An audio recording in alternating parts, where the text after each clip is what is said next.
जावेद चौई साहब, ये क्या आज एक साल के बाद हम नहीं तय कर पाए? क्योंकि डीजी आईएसपीआर ने प्रेस कॉन्फ्रेंस की, उन्होंने उसके अंदर एक प्रेजेंटेशन दिखाई, पाकिस्तान तहरीक इंसाफ से जुड़े जो लीडर्स थे उनकी ऑडियोज़ वीडियोज़ सब कुछ दिखाया गया। तो फिर क्या वजह है कि आज तक ये मामला अभी भी धुंधला है, हम तयन नहीं कर पाए कि कौन जिम्मेदार था 9 मई के लिए? देखिए मंसूर साहब, ये 9 मई 2023 को एक वाकया हुआ था और बल्कि कई वाकयात हुए एक ही दिन में। और उस दिन स्टेट का फेलियर देखिए कि स्टेट उसको रोक नहीं सकी। हमारे पास कितनी ज़्यादा पुलिस फोर्स है, हमारे जो सीक्रेट एजेंसीज हैं वो कितनी ताकतवर हैं, हमारी कितनी बड़ी फ़ौज है, एटमी पावर है हम पाकिस्तान, हमारे जो एडमिनिस्ट्रेशन है, जो सिविल सर्विस है, उसका वॉल्यूम देख लें, उसका बजट देख लें। लेकिन इस सब के बावजूद 9 मई का वाकया हुआ और चंद हज़ार लोग निकले थे, हज़ार भी नहीं थे, बल्कि कुछ लोग, लाहौर में तो ये कहा जाता है चंद 100 लोग थे। ठीक है। तो चंद 100 लोग घरों से निकले, इकट्ठे हुए, फिर उसके बाद कोर कमांडर के घर पहुंचे, गेट तोड़ा, अंदर आए, पूरे जो कोर कमांडर का घर था उसको बर्बाद कर दी, एवं मस्जिद को आग लगा दी और स्टेट उसको रोक नहीं सके।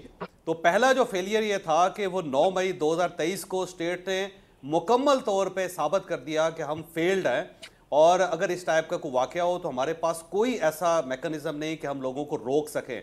इतनी ज़्यादा लाहौर के अंदर वाटर कैनन्स थी, आप कम से कम वही यूज़ कर लेते। जो स्पेशल हमारी फोर्स है, स्पेशल फोर्सेस हैं, उनका तो काम ही होता है कि इस किस्म के डिज़ास्टर से बचाना पाकिस्तान को।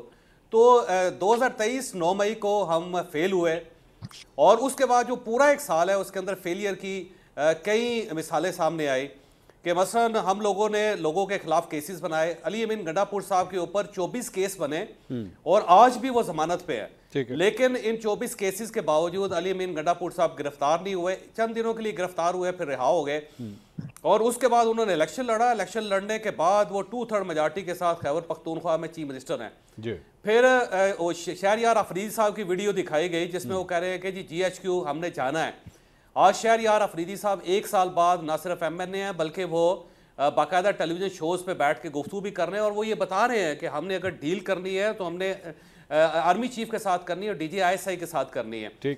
फिर शानदाना गुलजार साहबा का उस पर क्लिप चला कि जनाब अगर इमरान खान नहीं तो पाकिस्तान नहीं। आज वो MNA भी है और एक फ्री सिटीजन की हैसियत से पूरे पाकिस्तान के अंदर वो कहीं भी जाके जलसों से खिताब कर रही है। मुराद सईद साहब जिन्होंने कहा कि हमने आपको मकामात बताए थे, आपने उन मकामात पे पहुंचना है। रियासत एक साल में उनको गिरफ्तार नहीं कर सकी, उन तक पहुंच नहीं सकी।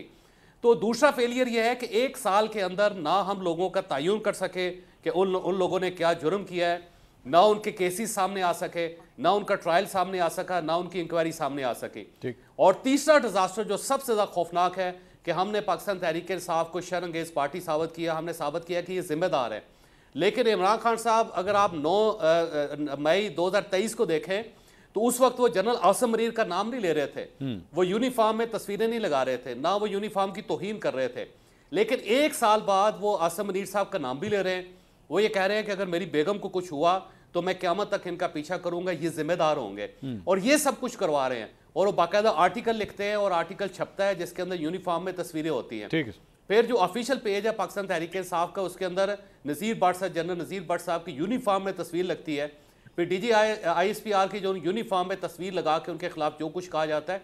तो वो जो 9 मई 2023 में जिस चीज़ की जरूरत इमरान खान साहब को नहीं होती थी, वो 9 मई 2024 में उससे ज्यादा जरूरत का मुजाहरा कर रहे हैं और आज भी कह रहे हैं कि डायलॉग नहीं होगा और माफी आपको हमसे मांगनी पड़ेगी। तो मसला ये है कि 9 मई 2023 का पाकिस्तान था जो रोक नहीं सका इन लोगों को, और फिर पूरा एक साल का दौरानिया जिसमें हम स्टैब्लिश नहीं कर सके कि ये मुजरम है और हमने इनको सजा देनी है, तो सजा नहीं दे सके। दूसरा फेलियर।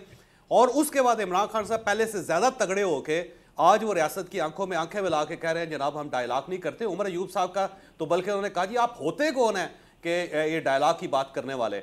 और आज भी उन्होंने कहा, बड़ी खौफनाक बात की, उन्होंने कहा जी कि जो 1971 का सानहा था वो भी एक सोची समझी साजिश थी और ये 9 मई का जो सानहा है ये भी एक सोची समझी साजिश है, यानी वो अफवाज पाकिस्तान के ऊपर डाल रहे हैं। तो अब अगर देखें तो जिन लोगों को हम मुजरिम करार दे रहे हैं वो पहले से ज्यादा तगड़े हो गए हैं और तगड़े होके वो बाकायदा यूनिफॉर्म की तस्वीरें लगा के बात कर रहे हैं, वो आर्टिकल लिख रहे हैं और साल के अंदर स्टेट उन मुजरिमों का तयन नहीं कर सकी, सजा नहीं दे सकी और उससे पहले स्टेट इसको रोक नहीं सकी। तो स्टेट खड़ी कहाँ है एक साल बाद।